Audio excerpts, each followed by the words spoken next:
প্রিয় দর্শক, আসসালামু আলাইকুম। দর্শক, আপনাদের প্রীতি ও শুভেচ্ছা জানিয়ে শুরু করছি নতুন একটি ভিডিও।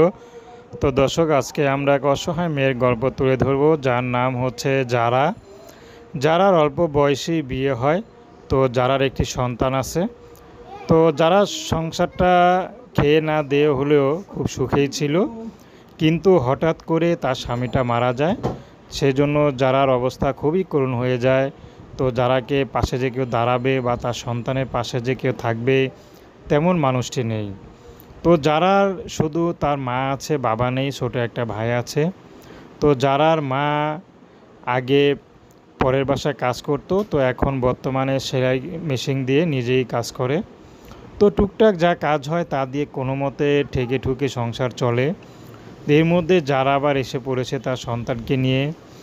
তো এখন যে যারা মা যারাকে দেখবে বা করবে, সেটা সম্ভব হচ্ছে না।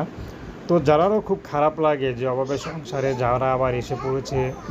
তো এখন যারা চাচ্ছে না কারো বোঝা হয়ে থাকতে। তো যারা চাচ্ছে যদি নতুন করে কেউ তাকে ভালোবেসে দায়িত্ব নেয়, শুধু তার সন্তানের যদি দায়িত্ব নেয়, তাহলে যারা তাকে বিয়ে করতে রাজি আছে। সেই মানুষটি যেমনই হোক বিবাহিত বা বয়স্ক, সমস্যা নেই।